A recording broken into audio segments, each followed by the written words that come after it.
text or chat 988. Brought to you by Nebraska DHHS in partnership with SAMHSA. Ever wish you had another light switch on the other side of the room on a dark night? How much better would you sleep at night if you had a ceiling fan in your room?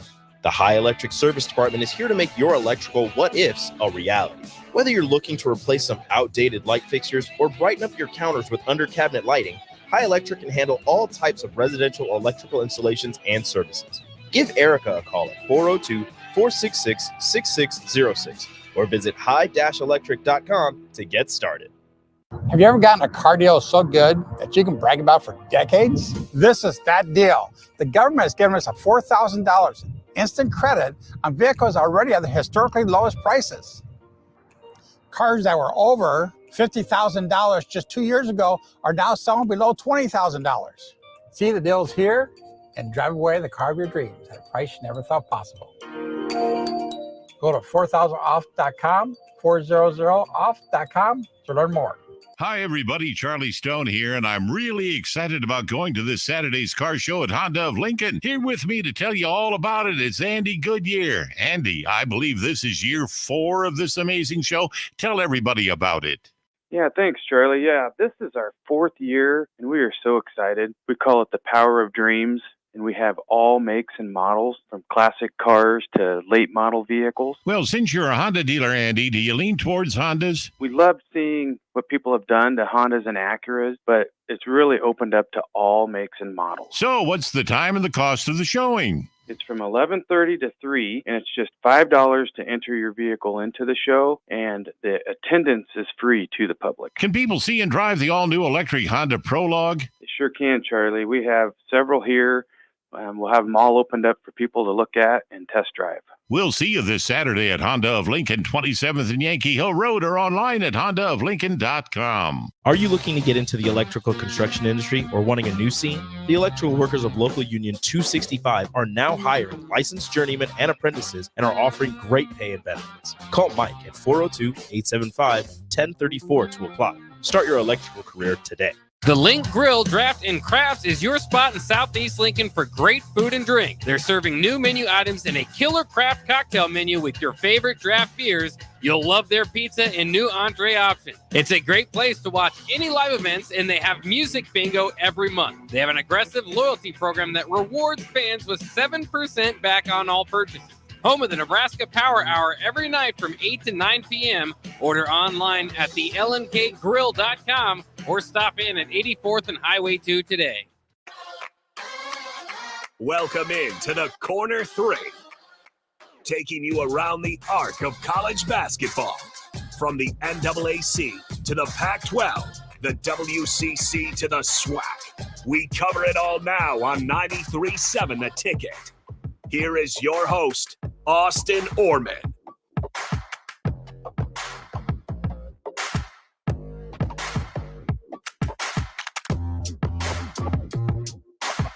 That's right. This is the Corner 3 on 93.7 The Ticket and theticketfm.com. I'm your man, Austin Oerman. 6 o'clock on Friday nights. What we do is we talk college hoops. That's what we do. We are smack dab in the middle of football conversation right now. Trust me, I get it. I'm not immune to it. My boy Eric Strickland and I talk plenty of Husker football throughout the day, weekdays 2 to 4 during On the Block. Just got done with Old School with DP and J. Obviously, plenty of Husker football talk there as well.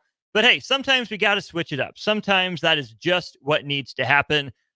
Big college basketball junkie, if you haven't caught the show before, I appreciate you making me a part of your Friday nights. Appreciate you making 93.7 The Ticket a part of your night, part of your day as well. Let me know your weekend plans. We'll maybe get to that later in the show. Little programming note here. We'll let you know that we will switch over just to being on stream in just about 15 minutes.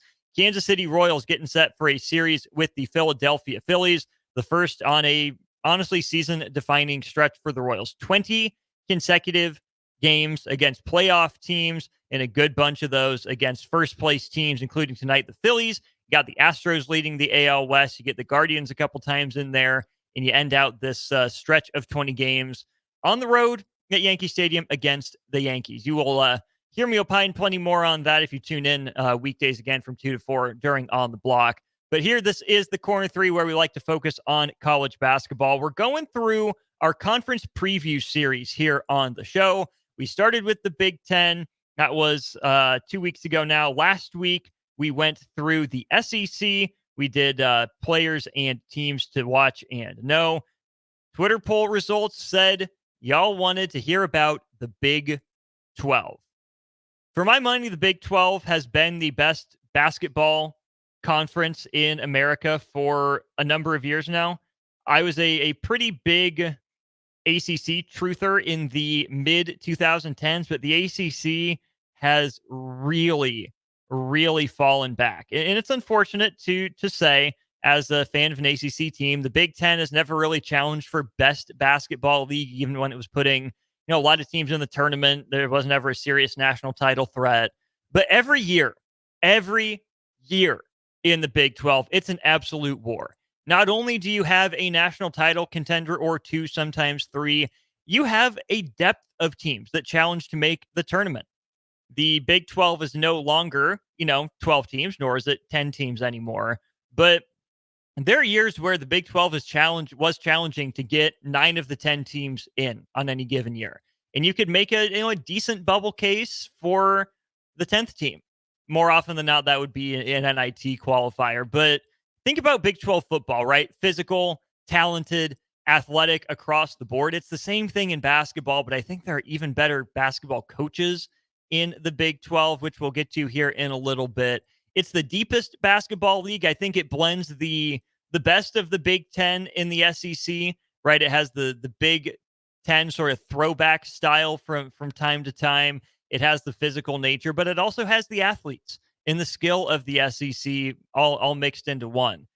If you're just flipping through and you see a Big 12 game on come, late January into February and March, you're not going to be disappointed if you flip the TV on. There are so few bad matchups because there are so many different playing styles in the Big 12, so many notable names, so many notable coaches and teams and programs that, again, if you get the chance to fire up a Big 12 basketball game, don't miss your chance. You will regret it if you miss your chance. Let's dive right in here to some of the key players. And of course, I want your thoughts all show long, whether you're watching on stream right now on Facebook, YouTube, or Twitter, or if you're listening on the radio, you can text in at 402-464-5685. Or of course, once we go stream only, especially Facebook, YouTube, Twitter comments are wide open for you. We like your input. We like your opinion here on the show. And big thanks to Allo for sponsoring channel 961 on their cable package.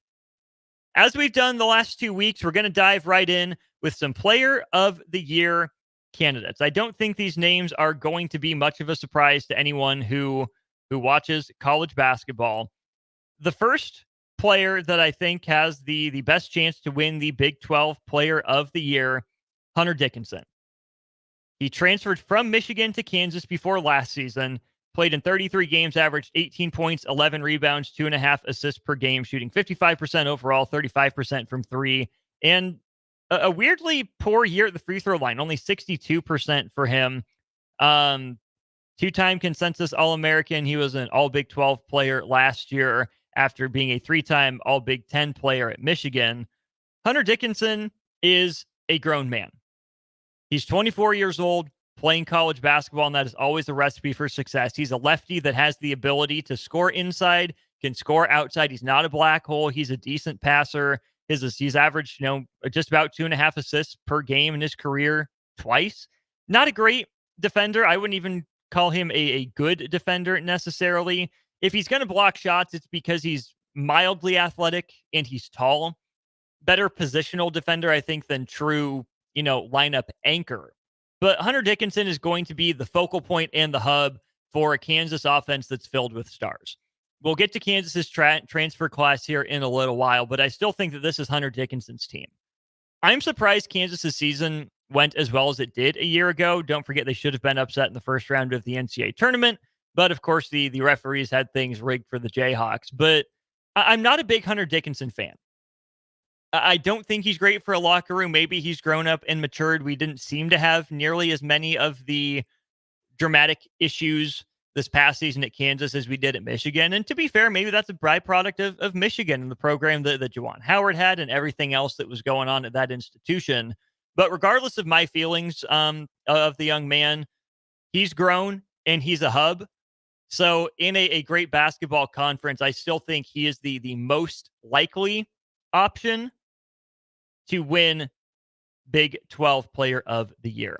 We'll go from Lawrence, Kansas down to Houston, Texas. LJ Cryer is a guy I think that's going to get a lot of love for Big 12 Player of the Year. He began his career at Baylor. He was there from 2021 to 2023, won a national title with Baylor as a freshman. He was on the bench, only played in 20 games in the national championship year. He came off the bench the next year again, averaged 13.5 points, started every game at Baylor as a junior, averaged 15, and continued, I would say, his ascension at Houston, where more was asked of him defensively. Baylor's good defensively under Scott Drew, but the standard isn't quite the same when you go from Waco over to Houston on the defensive end to Kelvin Sampson. Maybe slightly less efficient LJ Cryer was, but combined with Jamal Shed last year, Houston had one of the top 5 backcourts in America. Jamal Shed was an absolute stud, monster on both ends of the court. And I really think it's LJ Cryer's turn right now. He's not the biggest guy. He's 6'1", 185. He was a top 100 recruit back in 2020, but he's a 3-level scorer. Good finisher at the rim. He shoots 39% from 3 last year, 41% for his career, 87% at the free throw line last year, 84%. With Jamal Shed, I don't want to say out of the way, because I think that Houston did a good job of not just going your turn, my turn, your turn, my turn for the most part last season. I just think it's a big year for LJ Cryer. I think that he is undoubtedly the go-to guy now. I think that LJ Cryer is going to demand a higher percentage of the shots, and we'll see if that tanks his efficiency at all. Don't be fooled by how the season ended, right? He has 15 points against Duke. He goes 6 of 11 from 2, 1 of 3 from 3. Doesn't really contribute much elsewhere, though, as he only chips in 3 rebounds and an assist with 4 turnovers. What Duke was able to do after Jamal Shed went down with the ankle injury and didn't return for the second half was they dared LJ Cryer to go 1-on-5 and beat them. It was a close loss. It was a tight game. Houston definitely fought admirably, but I think that experience was really good for LJ Cryer. I think as a guard, he'll have the ball in his hands even more, at least the opportunity to have the ball in his hands even more than potentially Hunter Dickinson did, who I just mentioned. And I think that Houston will now know how to play without Jamal Shed. They will have had to adapt. I'm really high on Houston. We'll get into them a little bit more in the team section, but I think the best player on that team is LJ Cryer. And because he's the best player on a team that I think can be a Big 12 championship outfit again, he's got to be in consideration for Big 12 Player of the Year. And that brings me to a guy who is at Baylor right now. It would take a jump for him to do it, but Langston Love, number 35 overall recruit in the 2021 class. He's still with Scott Drew at Baylor, played in 54 games in his career. He missed his first year, took a medical redshirt, came off the bench most of the last 2 years, but Langston Love ought to be a starter for Baylor this year. In 25 minutes per game last year, he shot 47% from the floor, 46% from 2, and 48% from 3 on just about 3 attempts per game. And 78% of the free throw line tells me that's relatively sustainable. Maybe he's not a 38% or a 48% guy from 3, but he shot 36% as a freshman, and then 48% last year. If he settles somewhere in the middle, if he's 42 would be incredible with the volume I think that he's going to get. But if he's a 38, 39% 3-point shooter with his 6'5", 210-pound frame, I can see a little bit of Jamal Murray, honestly, in Langston Love. Baylor's going to be good. Baylor's reloaded. And again, we'll get to what they did in the transfer portal when we get to the team section. But I think Langston Love's the best player on that Baylor team. Not the most accomplished, not the oldest, to be completely fair. Baylor did a good job bringing in some key veteran transfer pieces around him. But I think that we've been building to the Langston Love breakout. I am very high on Langston Love entering the 2023 or 2025 season. So my 3 player of the year candidates in the Big 12 are Hunter Dickinson, LJ Cryer, and Langston Love. Don't worry, you will hear about all those teams again when we get to the team champions section. Let's go to the transfers next. The impactful transfers into the Big Ten Conference. First and foremost, one of the guys that was rated highest, out of any transfer in the country by a lot of different outfits, Tucker DeVries, out of Waukee, Iowa, transfers from Drake to West Virginia, follows his dad, Darian, where he became the head coach over the offseason. Tucker DeVries, 3-time All-Missouri Valley player, 2-time Mo Valley player of the year. He was the rookie of the year in 21-22, all-freshman, 3-time All-Mo Valley tourney team, Arch Madness, of course, and 2-time Arch Madness MVP. He's averaged 14, 18.5, and 21.5 points to go along with a career average of 5.5 rebounds per game, 2.5 assists per game. Takes decent care of the ball. Not necessarily a primary ball handler, but can facilitate. He's averaged just about 2 assists or more each of his 3 years. Tucker DeVries is a fantastic basketball player.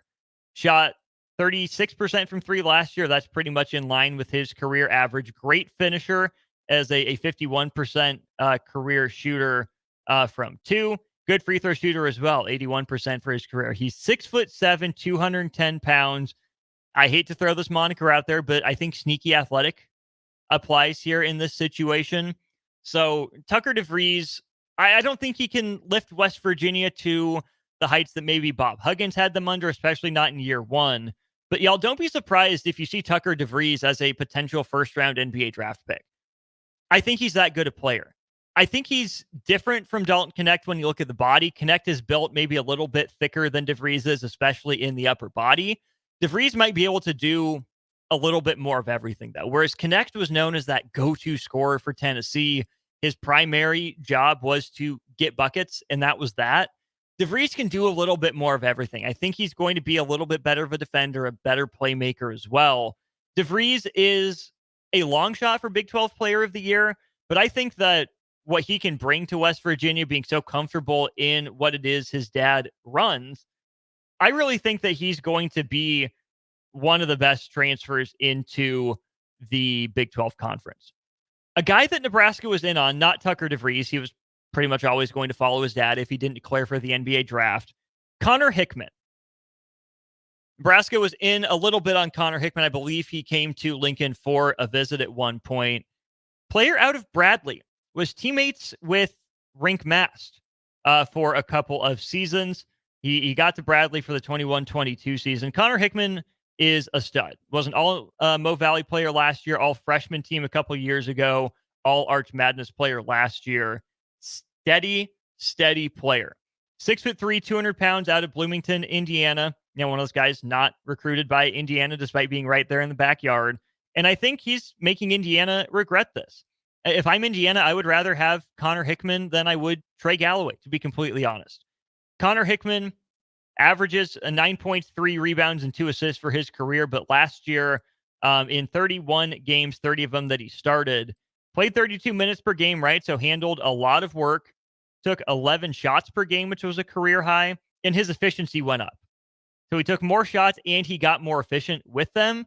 That's a great sign. He shot 54% from 2 and 40% from 3, as well as 70% at the free throw line.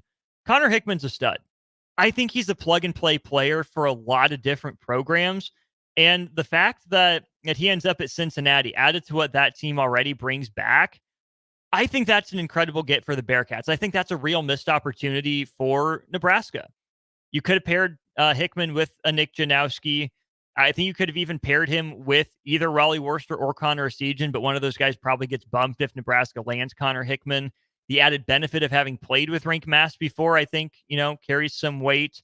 And then we get to a guy by the name of Akor with Kansas State. We are running into the hard out here by the time we throw it to break here to get to the Royals. So I'm going to throw it to break. When we get back, we'll finish going through the players, and then we'll go through the teams. Who else do you need to know in the Big 12? We'll pick it back up with Akor of Kansas State when we return to our Big 12 preview on the Corner 3. Drinking and driving causes serious harm to friends, family members, and loved ones. In 2021, 65 people were killed in Nebraska by a car crash involving a drunk driver. Do not drink and drive. By drinking less, you can still be here for your loved ones. If you or a loved one is looking for help, find a treatment facility near you at findtreatment.gov. For immediate support, call, text, or chat 988. Brought to you by Nebraska DHHS in partnership with SAMHSA. Experience a cleaner tomorrow with Niederhaus Refuse. Whether it's weekly residential pickups, large-scale commercial disposals, recycling, or roll-off, Niederhaus's team is here with reliable, efficient service and the most advanced solutions. Discover the difference that a committed and experienced waste management company can make. Niederhaus Refuse has been in business for over 100 years and is family-owned and operated since 1921. Call Niederhaus Refuse at 402-475-8361 and visit their website at nbrefuselincoln.com to learn more or sign up for your service today. MWR is dedicated to building attractive, affordable steel buildings that exceed your expectations. From commercial to residential to agricultural storage, steel buildings are cost-effective, attractive, and versatile. Plus, they're a lasting investment and an ideal choice. MWR uses Sentinel Building Systems out of Albion and can service you all over the state and region. If you have interest in a steel building, post frame building, or fencing, give MWR a call today at 402-980-5273 or go to mwrbuildingandfence.com. Ready to upgrade your combine or header before harvest? The team at Landmark Implement is here to help you find the right equipment to fit your operations needs. Choose from 4.75% financing for up to 60 months or a 12-month interest-free waiver, followed by John Deere financial rates with approved credit through the end of August when you purchase a pre-owned S or X Series combine from Landmark. View our current inventory online at landmarkimp.com or stop by your local Landmark to experience the Landmark difference. Are you ready for a new opportunity? Check out Sandhills Global. Join a dynamic team where your skills are valued and your career can soar.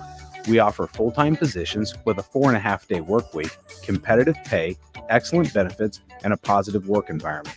From IT and marketing to sales and finance, we're looking for talented individuals like you. Apply today at sandhills.jobs and take the first step towards an exciting future. That's sandhills.jobs. Don't wait, apply now. It's the fall sports season, and that means that the school year is back in session and you're planning road trips for Nebraska football games and following your kids around to their different events. Stop telling yourself you'll upgrade your car someday and do it now. Mullen Motors Lot is full of great vehicles to take home so you don't have to worry about your current car struggling through another season. Come check out their lot just north of 48th and Lake and find your next ride. As your fall schedule gets busy, you'll need a reliable way to get to your destinations. Mullen Motors. No taglines, just quality vehicles. Mullen Motors. Wall-to-Wall Wine and Spirits is your place in North Lincoln to go for all your needs in wine, spirits, and beer. They also have a large variety of cigars in their walk-in humidor, and they have a top-notch walk-in, temperature-controlled, high-end wine bar. Plus, you can enjoy free samples from their tasting bar. There's only one place to go for all your needs for wine, beer, spirits, and cigars. Wall-to-Wall Wine and Spirits on North 27th Street in Lincoln. Garage doors can be expensive. Are you keeping yours in the best condition possible? This is Cameron Hall with Doors Plus. Doors Plus is a locally owned business that prides itself on the fast, reliable, and friendly service. Doors Plus offers flexible scheduling so you can book an appointment that fits your busy day. My team and I will come out to your property, both commercial and residential, and provide you with the necessary information you need to make sure your garage door is in working and smooth condition. Give Doors Plus a call today at 402-590-5800 to book an appointment and learn more about our preventative maintenance plans. Doors Plus, garage doors, and more. Not many businesses can say they've made it 60 years, but Madsen's Bowling and Billiards can. With 12 bowling lanes and the biggest pool room in Nebraska, where else would you go to enjoy an afternoon or evening? There's a great daily specials like $2 Tuesdays, games of bowling, shoe rentals, draft beers, and tacos, all just $2 each. Have a delicious burger at EJ's Lounge before or after your bowling or pool session, and you'll leave satisfied. Madsen's Bowling and Billiards at 47th and Dudley. What's it take to be a mentor with big brothers, big sisters? It takes 30 minutes and a cup of coffee. A video game, best 2 out of 3. It takes sharing thumbs up emojis, clapping emojis, and loaded nachos at halftime. That's how you make an impact on a young kid's life.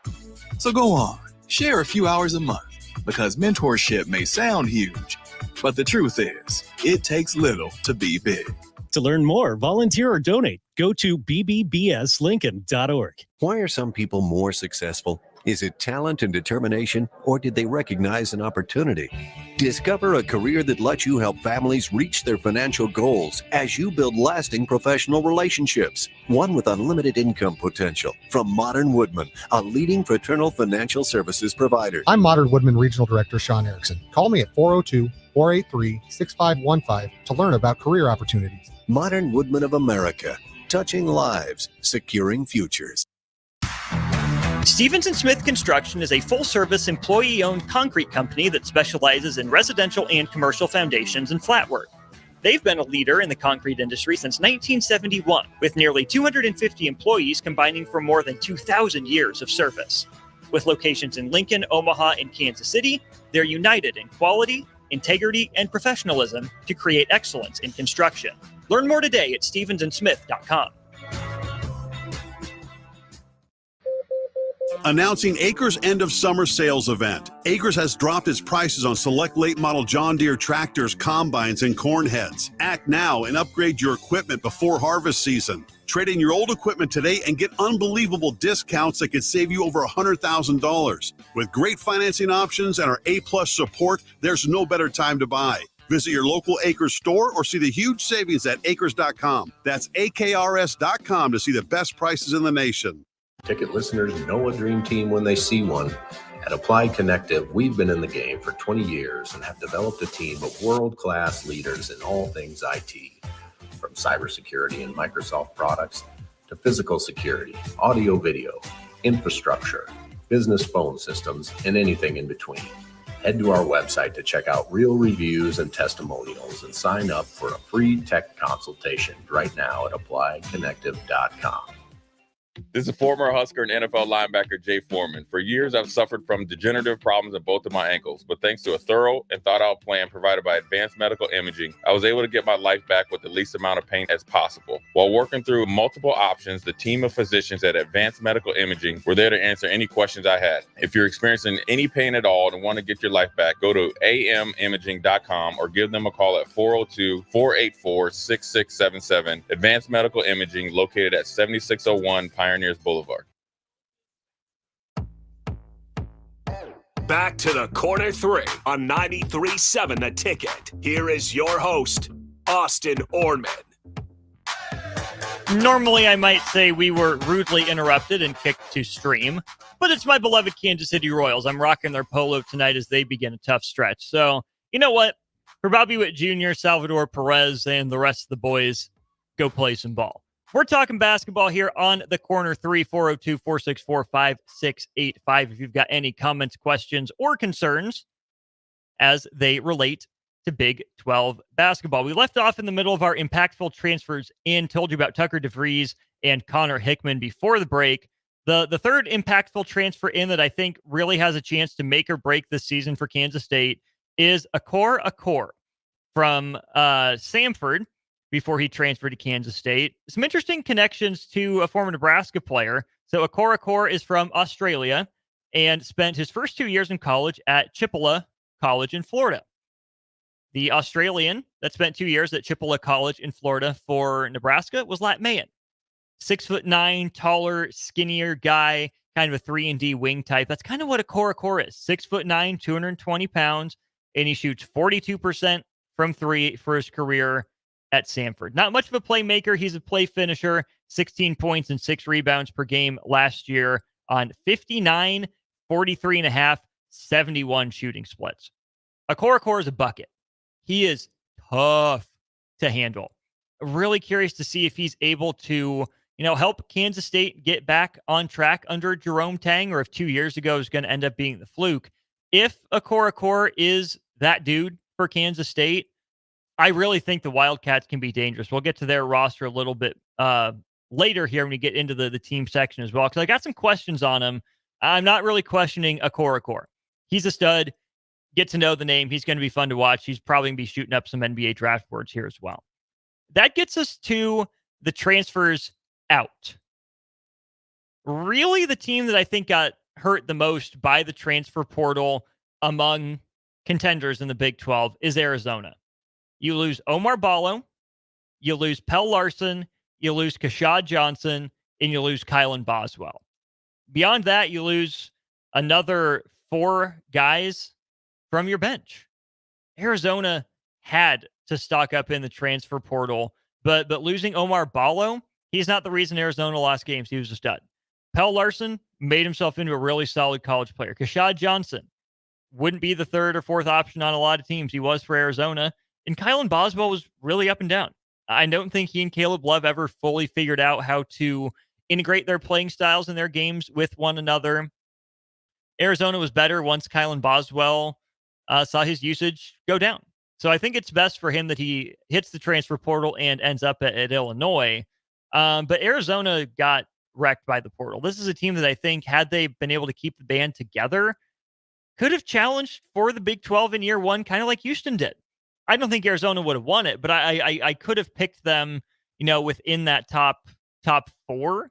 Maybe top 3 could have talked me into as well, just because I think Tommy Lloyd has done such a good job of building a team that you can't count out of any regular season game. Plenty of postseason questions to answer for Arizona and Tommy Lloyd, don't get me wrong, but they feel like a bit of a regular season juggernaut, and I think they take a step back this year. Caleb Love is back. Jaden Bradley, KJ Lewis are both back. You had some interesting transfers, but again, we'll get to, I think, the most interesting transfer for Arizona here in just a minute. The number 2 most impactful transfer out for my money is Javon Small. Javon Small played for Oklahoma State last year. They let head coach Mike Boynton go. Javon Small started his career out at East Carolina, and I really liked that addition to the Oklahoma State roster last year. It was a guy that only played in 34 games at East Carolina, but went from averaging 2 points as a freshman to 16 with 5 rebounds, 5.5 assists, and a steal per game at East Carolina in 35 minutes. He was really the best and sometimes only thing that Oklahoma State had going for it last year. He averaged 15 points again with 4.5 rebounds, 4 assists per game. Turned the ball over, 3 times a game, not the best assist to turnover ratio, but Oklahoma State was not offensively talented. At least it didn't coalesce and mesh together well when you look at the on-floor product. I think Oklahoma State was more talented than it showed under Mike Boynton. They just couldn't get the pieces to fit together right. So losing Javon Small, who was, I think, the key guy for that team, I think that hurts. Steve Lutz coming from Western Kentucky intrigues me. Not where I thought Oklahoma State would have gone or honestly could have gone. Oklahoma State's a relatively proud basketball program. I don't know why it wasn't able to work for Mike Boynton. I'm not sure Steve Lutz is the guy or not, but being able to retain Javon Small, I think, would have been huge for Oklahoma State. And I think they're one of the worst teams in the Big 12 with the roster they have coming back. I don't know if Javon Small could have elevated them above it. Sure wouldn't have hurt them. The next transfer out, the third one that I think is pretty impactful, is Pop Isaacs. Pop Isaacs was a guy that I wasn't sold on for a couple years at Texas Tech. Number 72 recruit in the 2022 class. He plays 59 career games at Texas Tech, and I thought he was just going to be, an offensive-minded player in a defensive-minded, school. He averages 11 points as a freshman, 16 as a sophomore. His shooting numbers, 38% as a freshman, 29% as a sophomore. But the free throw numbers are good. He shot 90% from the free throw line as a freshman and 84% as a sophomore on 2.5 times the number of attempts. So I think the 3-point shooting numbers from last year are an aberration. Tech was not great offensively last year. I think that's the way I'm going to phrase it. Not great. Not horrendously atrocious, but not elite by any means. Just kind of middle of the road. They end up a 6 seed in the NCAA tournament. Pop Isaacs was the leading scorer, one of 4 guys in double figures. He's 6'2", 170, not a huge guy, but he'll share the rock a little bit. He can pass it. His average 2.7 and 3.5 assists per game his first 2 years. Not going to do much on the rebounding department. I'm curious to see if Creighton uses him to run point if that's how they view him, or if he's going to play off the ball more. How Creighton uses him, I think, will really tell me what they're going to be and the kind of numbers that Pop Isaacs puts up. But Texas Tech is another program that I've got a lot of questions about. They got hit by the transfer portal as well. Pop Isaacs can score at all three levels. Again, I like his 3-point shot to bounce back. Texas Tech loses Pop Isaacs, Joe Toussaint, Warren Washington. They do return 3 double-digit scores in Darian Williams, Chance McMillan, and Devin Cambridge, as well as Kerwin Walton, who came from North Carolina. And they do add some interesting transfers, and we'll get back to Texas Tech here in a minute. But I think Pop Isaacs, what he's able to do with the ball in his hands, the way he's able to score, I don't see that guy on Texas Tech's roster right now. So I'm not super high on the Red Raiders, but I guess we'll see moving forward. All right, impactful freshmen. Not a lot of recruiting juggernauts as you look at the Big 12, right? Not a Kentucky, not a Duke, not a UConn. Kansas has probably been the best, most consistent recruiting team. Who knows what they've paid recruits to get them there illegally before, but hey, that's another topic for another time. I don't have a Kansas freshman here on my impactful freshman list. One freshman that I do have plays at Baylor, and he has kind of lit the world on fire. He's represented the Bahamas in international play, playing alongside, Buddy Hield, for example, and he's gone crazy. Dunking on fools, scoring from all three levels. He's 19 years old, so a little bit on the older side for a freshman. He comes in at 6'5", 180 pounds. Dude's got bounce.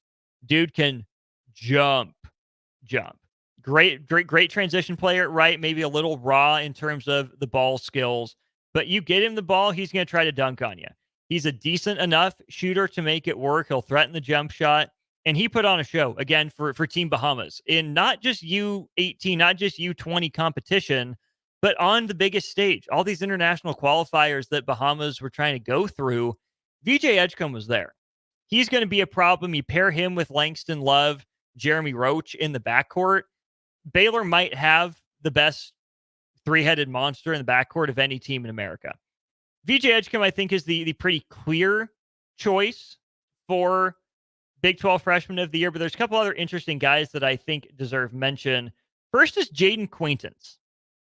Got a wonderful head of hair on him. He is a 5-star recruit out of Word of God Christian Academy. Listed at only 6'9", so maybe he can grow a little bit taller, but he already has a 7'3" wingspan. He runs, he jumps, he dunks, he blocks, and I think he is a fascinating addition for Bobby Hurley down in Tempe. Kentucky was in on him. Kentucky wanted him for a while with everything going on with Coach Calipari. That opened the door for other teams to sneak in, and I really like this get for Arizona State. I'll be watching Jaden Quaintance to see if Arizona State coalesces around him or if he's the guy that really has to try to fit in once he gets to campus. The third player that I think could challenge for Big 12 Freshman of the Year, Cannon Catchings. Cannon Catchings at one point was committed to Purdue, 4-star forward, would have been the crown jewel of that recruiting class again. But Matt Painter had some real interesting comments on Cannon Catchings, right? Said, he insinuated that Cannon Catchings, perhaps wanted some promises on playing time and NIL and role that Matt Painter, one of the best basketball coaches in the college game, has been for 10 plus years now. Matt Painter wasn't willing to match those promises. So Cannon Catchings decommits, goes through a little bit of the process before he ends up at BYU, of all places. BYU is a fascinating team to me, hiring Kevin Young to their head coaching position away from the Phoenix Suns. Cannon Catchings is not Jackson Robinson, the player that left BYU to go to Kentucky. I think Cannon Catchings has a higher floor, maybe slightly more athletic. Jump shots got to come around for sure. But Cannon Catchings can really do it all, even as a freshman. I think he's going to be really fun for BYU. And if they, have a chance to be in the upper half of the Big 12, I think it's because, Kevin Young flashed some coaching chops and because he got the young guys and the transfer portal guys to really, really mesh together. Key returners, Caleb Love from Arizona, leading scorer on that team. Does he go RJ Davis? Does he have the best year of his career? I doubt it, but I guess we'll see. I think if Arizona is going to be good, it's going to be because of Caleb Love and one of my X factors I'll get here in just a moment. Other key returners include pretty much Houston's whole team. As I mentioned, you lose Jamal Shed. That's a big loss. Wasn't the leading scorer, but he was the heart and soul of that team, especially defensively. And you lose Damian Dunn as well. Nice little role piece. But you get LJ Cryer back. You get Emmanuel Sharp back. Jawan Roberts back. Javier Francis back. Terrence Arsenault, who I was so high on before injury last year, back. You had Milos Uzan from Oklahoma to fill an important defensive role for that team. Even offensive, too. I mean, only 9 points per game, but I'm a Milos Uzan fan. I think that's a guy that was coached well by Porter Moser and knows how to play the game. The fact that Houston has this many guys back, pretty much their entire lineup, that, was a 1 seed for a reason, right? Houston earned it. They went through the gauntlet in the Big 12 last year, ended up winning the league, and deservedly so. Houston was decimated by injuries. They were playing with 5.5, maybe 6 guys by the end of the game against Duke. And Duke exposed that, right? Duke was able to match Houston's style and just out-talent them by just enough at the very end. Houston has everyone back. They've made Final Fours in the not-too-distant past. I keep waiting for Kelvin Sampson to break through with a national championship, especially at Houston. With the way he coaches, the way they play, I think Houston is what, peak Virginia wanted to be. I think Houston's maybe got a little higher ceiling offensively, but the floor is tragically low, as we saw a couple times in Big 12 play last year against other elite defenses. It remains to be seen. I think Cryer can step up and fill that role as the number one heartbeat guy offensively, especially. Manuel Sharp, what do you got? Jawan Roberts, is there a leap? Terrence Arsenault, can you become the player you're supposed to be out of high school? There's a lot back for Houston, and I think that makes them even more dangerous, perhaps, than usual. And then maybe the two most key guys for any team that returned, Iowa State.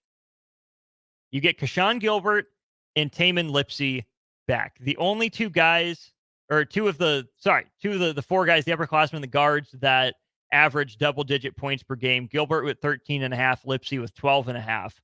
They're studs on offense. They buy in on defense. Iowa State was sneaky, top 10 defense in the country most of last year and higher. The games against Houston were so unwatchable, but also just pure basketball rock fight. I couldn't take my eyes away from the screen. Getting Gilbert and Lipsey both to return with another year of Curtis Jones, another guy I'll get to here as an X factor. You had a really fun piece in Nate Heisey from Northern Iowa. You get Joshua Jefferson from St. Mary's. That's a double-digit scorer at a program that's built kind of the same way by Randy Bennett that TJ Otzelberger is building his program. I really think Otzelberger did a good job in identifying needs, in plugging holes. Oh, and by the way, you add a top 60 or top 70 prospect in the ESPN 100 on top of that. I'm intrigued by Iowa State, but I think it's mostly because you have the two-headed monster of Gilbert and Lipsey back. We'll fly through the X factors here because we need to get onto the teams and break them down here sooner than later. Norchad Omier for Baylor. Stretch 5 for a team that is not very big. If anything's going to hold Baylor back, it's going to be the lack of size. You lose Yves Missy kind of unexpectedly to the NBA draft. You lose Jonathan Tchamwa-Tchatchoua, who was really good a couple of years ago, kind of faded to the background with Yves Missy there. But you get Langston Love and Jaden Nunn for another year, which is great. You get Jeremy Roach, 4-year player at Duke, team captain, has made some really big shots in March as that kind of senior leader, steadying presence in the backcourt. I love that get for them. Jalen Celestine at Cal is, I think, a worthy add.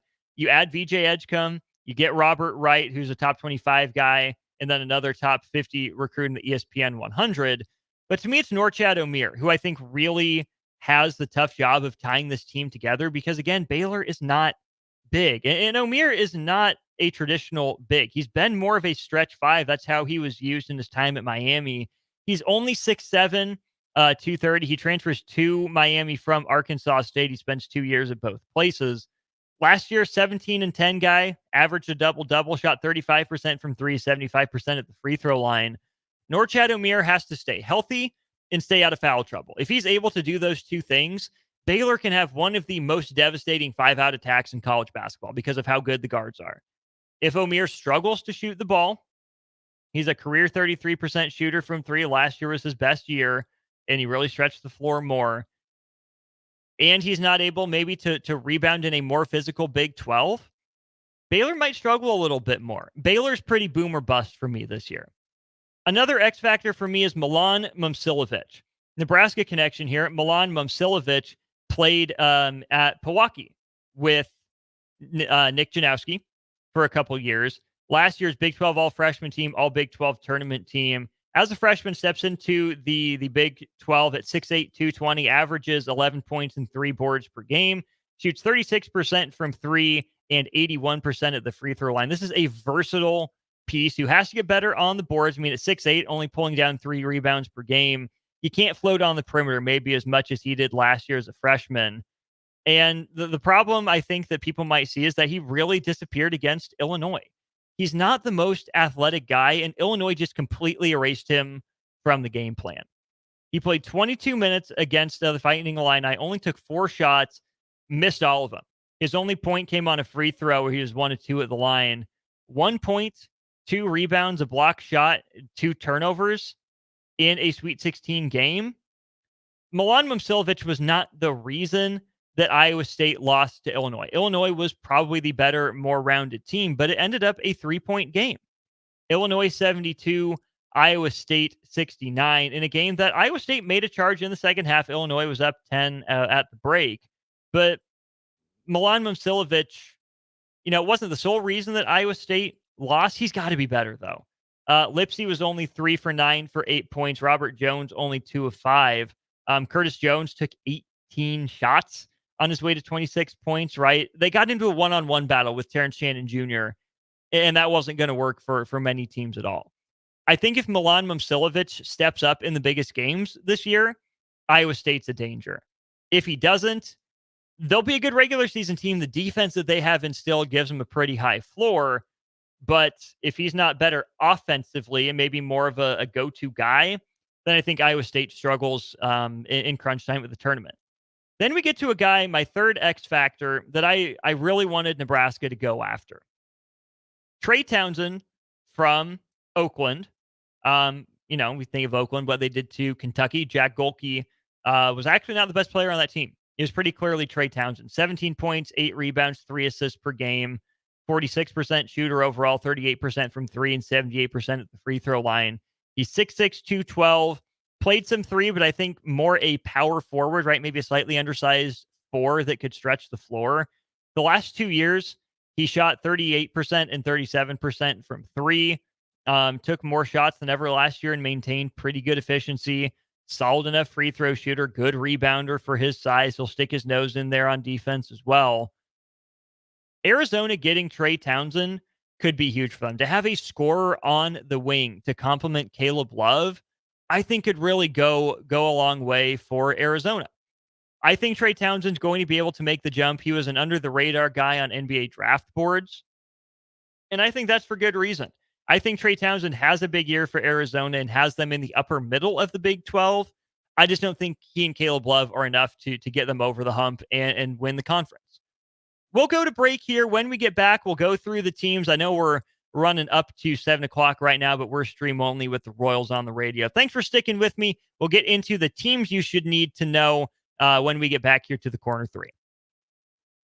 For buying equipment for your high schooler in sports or for yourself in your sports leisures. But buying new is awfully expensive. Why not go somewhere with new and used options? Play It Again Sports has quality, slightly to gently used equipment, and 50% of their inventory is actually new equipment. And it's more than baseball, softball, and golf. They also have equipment for disc golf, fitness, hockey, and more. Plus, they're always buying products. Bring your gear you're done with and get trade money on the spot. Play It Again Sports at 48th and Vine. Ready to add a dash of Southern flavor to your week? At Wings and Rings, their brand new Southern fried wings have arrived for a limited time. Indulge in the irresistible goodness of large, traditional bone-in wings coated in a crispy beer batter and fried to perfection. Try them with hot honey or any other sauces. And for those busy summer days coming up, look no further than their Southern Fried Wings Family Bundle. Wings and Rings, 2 Lincoln locations on O Street or Village Lane. Hey Husker Nation, this is Todd Euler, 2-time national champion, here to talk to you about Window World Lincoln. At Window World, we specialize in replacement windows, doors, siding, and roofing. Whether you're looking to enhance the beauty of your home or increase its energy efficiency, we've got you covered. And here's the best part. We offer the best for less. Our team is dedicated to providing top quality products and exceptional service at affordable prices. We want to earn your business and make your home improvement dreams a reality. So why wait? Contact Window World Lincoln today at 464-7313 or visit our website at windowworldlincoln.com. Window World Lincoln, where quality meets affordability. As a proud member of the Roofing and Solar Reform Alliance, Coalition Restoration stands out by providing thorough property assessments, personalized customer service, and top-notch craftsmanship. With years of experience in the industry, Coalition Restoration has built a notable reputation for having a team filled with skilled professionals and possessing the expertise to handle any roofing project, big or small. Visit their website today for a free roof assessment at www.coalitionrestoration.com or give them a call at 402-607-8186. Your business runs like a well-oiled machine. It's important that your actual machines do too. Stern is here to make sure you don't have to worry about that. They provide solutions for heavy equipment and automotive fuels, lubricants, and equipment guard options. And with Stern's commitment to customer service for the past 40 years, you know you have a partner to help support your operations for years to come. Contact Roger at Stern Company by calling 1-800-477-2744 or visit them online at stern.co. Stern Company, where problems meet solvers. Back to the Corner 3 on 93.7 The Ticket. Here is your host, Austin Oerman. Thanks for sticking with me as we get closer and closer to 7 o'clock. Don't worry, I will not be off the air in 4 minutes. I will run you through my view on the teams in the Big 12, kind of how I categorize them, where I put them into tiers. Starting with the 4 potential champions. I think this is the pool in the Big 12. Kansas, Houston, Baylor, and Iowa State. Made the case for Houston before. They bring back all but 2 players, I think, really from their rotation last year. Losing Jamal Shed is going to sting. I'm a Kelvin Sampson guy. I really think he can coach. And I think LJ Cryer, Terrence Arsenault, Francis Roberts, those guys, that's a core that knows how to win. They've done a lot of winning the last few years. I mean, longer than that, really, since Kelvin Sampson's been there. But Houston did it last year. Year 1 in the league. I was impressed. I want to see him do it again. Kansas has to be in the conversation. Has to be. Mentioned Hunter Dickinson as a Player of the Year candidate. Has Kansas figured out how to use him and KJ Adams together? I think KJ Adams is better as a small ball 5 than a, big lineup power forward. We'll see if Kansas is able to make that work or if they stagger them more. DeJuan Harris back at point guard. Not my favorite player. You absolutely go under him on every screen, but he's a pretty good playmaker. He's pretty shifty. Got better as a finisher last year. He's pretty important for them. Elmarco Jackson never took off, but that's a talented young piece. But it comes down to the transfer class for Kansas. Zeke Mayo from South Dakota State, stud. AJ Storr transfers to Kansas from Wisconsin. Got the bag he was looking for. Rylan Griffin was a key piece at Alabama, averaging 11 points per game. He'll fill a need for Kansas as well. Shaquille Moore from Mississippi State for depth, and Noah Shelby from Rice as a flyer. Losing Kevin McCullough Jr. absolutely hurts. Johnny Furphy was pretty darn good as a freshman. I thought he could have used another year of seasoning in the Big 12 under Bill Self. I think he would have tied this team together a little bit. Nick Timberlake didn't shoot it nearly as well as advertised for Kansas last year. It's shooting that's the question again. Dickinson can stretch the floor. It's not where he's best. Adams can't. Harris got a little better, but still doesn't look that confident in his jumper to me. Mayo can shoot it. Storr can get hot. Griffin can shoot it. If those guys are missing, Kansas is in trouble. The issue was spacing last year. Kansas went out. They tried to get more 3-point shooting. And if they're able to play 5 out around Dickinson or, even 4 around 1 with Dickinson in the post or Adams in the post, Kansas could be dangerous, right? There's a reason they're a pretty consensus top 5 team. getting even a lot of votes, I think, for first place in a lot of the power rankings so far. The other two teams that I have here are Baylor, right? I mentioned the backcourt for them. You lose Jacoby Walters, really good. Ray J. Dennis was really solid. Jalen Bridges was fun. Eves Missy really burst onto the scene. I think there's a big year in Langston Love. I think Jaden Nunn is a really nice piece for them. And then you add Jeremy Roach and Norchad O'Meara to VJ Edgecombe. Man, again, not a huge team. Baylor might struggle a bit rebounding the ball, but if they're able to go almost Illinois or Alabama, outrun teams, outrace teams, it's going to be hard to keep up with that offensive firepower. And then Iowa State. You mentioned everything that they bring back. Their top 4 scorers are all back in Gilbert, Lipsy, Jones, and Momcilovic. I'm surprised Otzelberger had him as a 2 seed as quickly as he did. I mean, really, I'm surprised he had him as a 2 seed at all. But he's done an incredible job rebuilding that program from the depths of where it was before. I'm an Otzelberger guy, maybe not as big a fan as Nick Sainer, who you hear in the airwaves as well. But there's a lot back for Iowa State, a team that has an identity now. If they can get 10, 15% better offensively, we're talking about them like we did the Virginia team that won the national championship. Iowa State had a chance. They were just one-dimensional. Last year, they were in the Big 12 race till the end before ultimately falling short. All right. The team that I think is going to be the worst in the Big 12, friend of the program, who was on the show when it first started, Landon Wirt, Oklahoma State Bud. I'm sorry. Javon Small, gone. Eric Daly, gone. John Michael Wright, gone. Brandon Garrison, gone. Keon Williams, gone. Isaiah Miranda, high upside young guy, gone. You get Bryce Thompson back. That's fun. Jamyron Keller, I guess we'll see. You get Musa Cisse to transfer back home officially. That's an interesting re-addition. And then a lot of we'll see in the transfer portal. Khalil Brantley from LaSalle, average 15. Arturo Dean, 13 at Florida International. Brandon Newman follows Steve Lutz from Western Kentucky. You get Abu Usmain from Xavier. See if he can maybe take a step up. Marcellus Avery from UCF, an in-conference transfer. And then a bunch of, we'll see. Devontae Davis from Arkansas could be good. We're still waiting on that breakout from him. I'm not sold on Oklahoma State this year. Get back to me in a couple years. I'd love to talk about the Pokes. I just don't think that program is going to be able to piece it together for this coming year. Teams in the middle. I've got UCF, Arizona State, and Texas Tech. We'll start with Arizona State. I mentioned Baylor as a boom or bust team. I think that's Arizona State as well. You lose Frankie Collins and Jose Perez, your 2 leading scorers from last year. They both averaged over 13 points a game. You get Adam Miller back, but you lose Jemiah Neal, who averaged 11.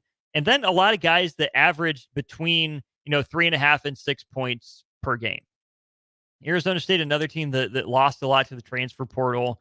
You only get one guy back that averaged double figures. But what you bring in is really interesting. BJ Freeman, 21 point per game scorer in the horizon for Milwaukee. Bashir Jihad at Ball State in the MAC, 19 points per game guy. Alston Mason from Missouri State in the Mo Valley, 17 points per game. You get an Ole Miss transfer and a USC transfer as well, but really it's the recruiting class. 3 freshmen that are ranked in or near the top 50. Jaden Quaintance, who I talked about as potential Big 12 freshman of the year, Josen Sanan, and then Amir Ali. Arizona State will be one of the more talented teams in the Big 12 if you just go off of name recognition and stars. I just don't know if Bobby Hurley's the guy.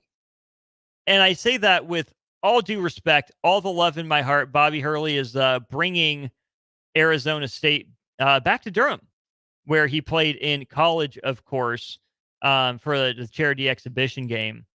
He's 155 and 131 at Arizona State. Made the NCAA tournament 3 times, had him ranked in 4 separate seasons since he took over for the 15-16 season. Arizona State has never bottomed out. They just haven't been consistently good. They won 20 games 3 years in a row, 17, 18 through 19, 20. They were 23 and 13 a couple years ago, made it to the NCAA tournament. But other than that, it's 15, 15, 11, 14, 14. Bobby Hurley's not a bad coach, but he hasn't elevated a team necessarily. It's been a lot of talent. And I'm not going to say mismanagement, but it's tough to manage that much talent. I almost wonder if Bobby Hurley would be better served by going the developmental route at Arizona State for that basketball program. The talent tells me they could, be a dark horse. The coaching says, I'm not so sure. Another team in the middle for me then is Central Florida, UCF, the Knights. I tried digging in on this team, and I still just don't know.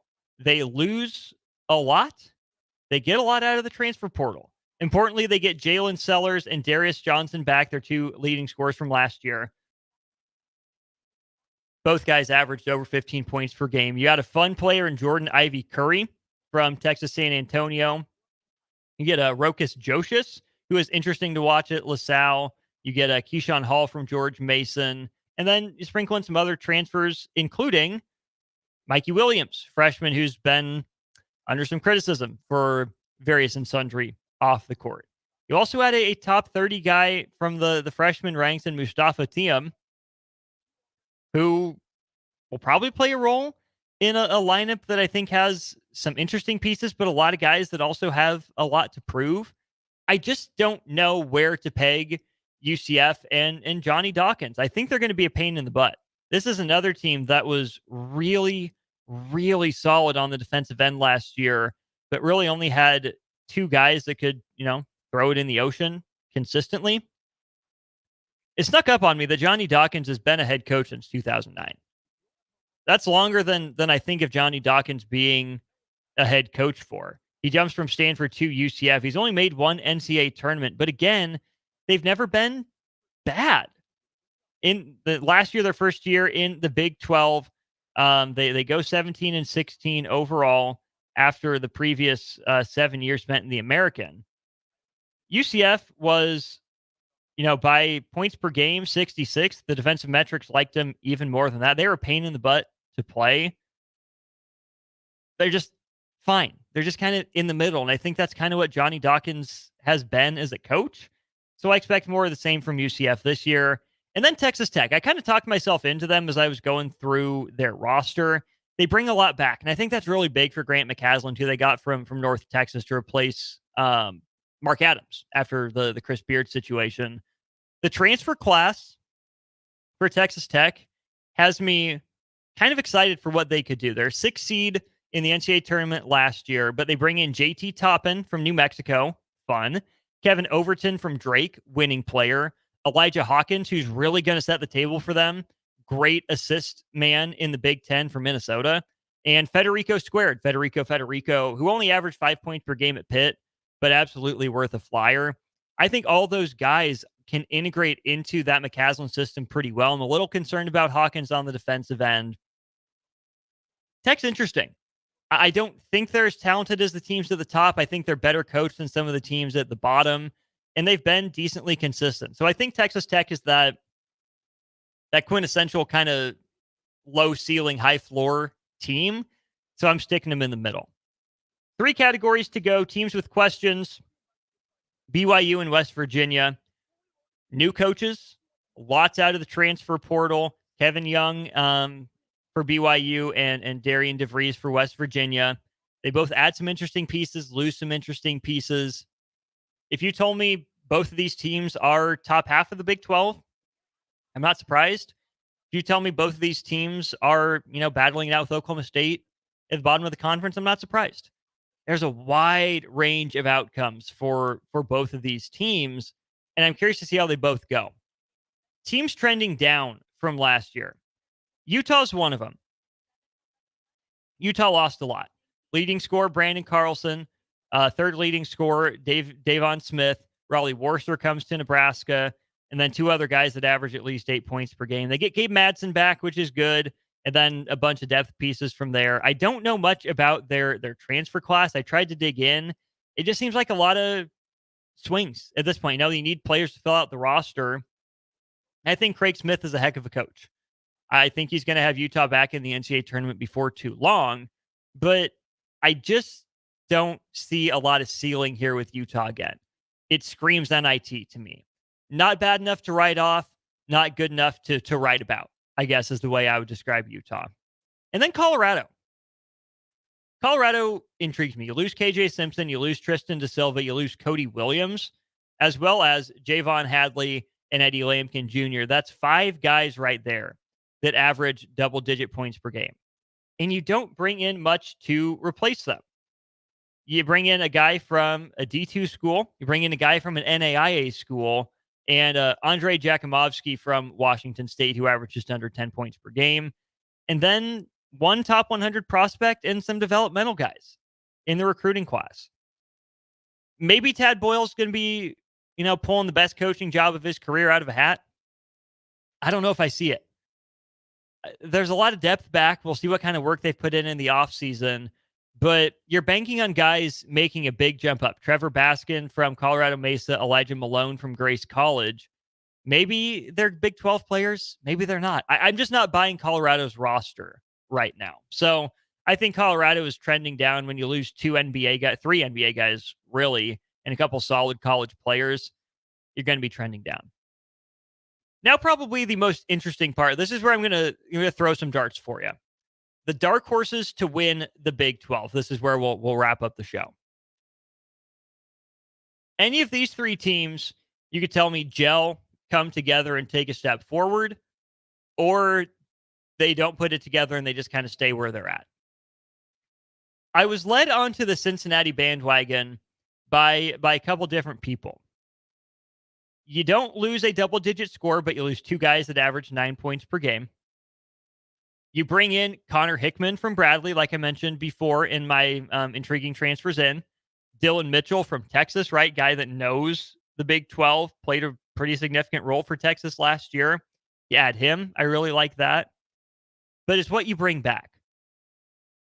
Dan Skillings Jr., Simus Lukosius, Day Thomas was sneaky fun. Jizzle James is a great name. Hope the game matches the name at some point. Aziz Banda-Ogo intrigues me. I'm kind of out on CJ Frederick. There was a lot going on there when Kentucky was able to pry CJ Frederick away from Iowa, and then Cincinnati got him away from Kentucky. CJ Frederick has just run into some weird injury luck. When he's on the court, he's a good role player, knockdown shooter.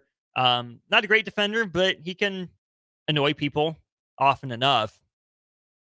I think Wes Miller's got a lot to prove. He was an under-the-radar hire for me going to Cincinnati after Mick Cronin left for UCLA. Good coach. I would like someone maybe a little more experience at the helm with this team, but Cincinnati brings enough back. They were a pain in the butt to play last year. I'm very confident that Cincinnati is an NCAA tournament team, and if everything clicks, I think they could challenge at the top of the Big 12. Another team I can say the same thing for, I've talked enough about already, is Arizona. So let's skip to the Little Apple, Kansas State. You lose Tyler Perry. Cam Carter transfers to LSU. Arthur Kaluma transfers to Texas. You lose Will McNair, Day Ames, guys that played a somewhat significant role for the Wildcats last year. You get David Ngason back, which is pretty good. Caleb Rich had his moments. And then you load up in the transfer portal. We'll start at the bottom and work our way up in terms of just pure points per game. Baye Fall from Arkansas, intriguing upside swing. Ugana Onyenso, no idea why he kept his name in the draft as long as he did.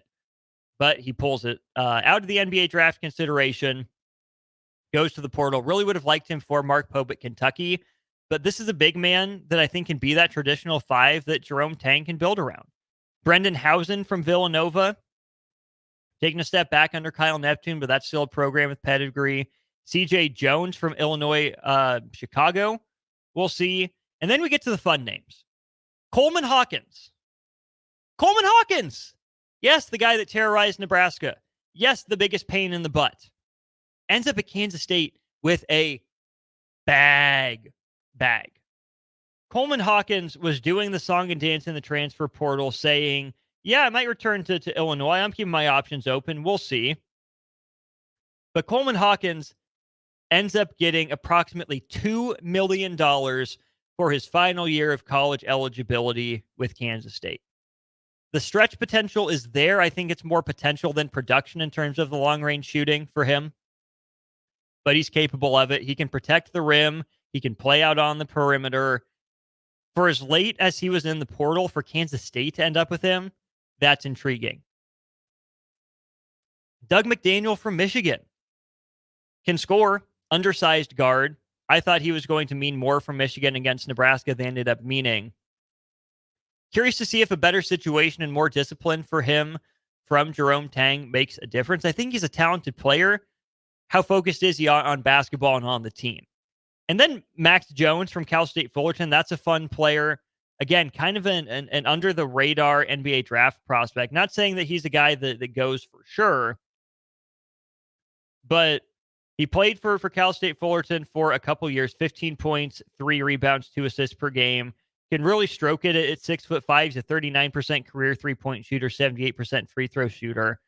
If you tell me Doug McDaniel and Coleman Hawkins are running pick and pop, or Doug McDaniel and Ugonna Onyenso are running pick and roll with Max Jones spacing the floor for them, that has the potential to be fun.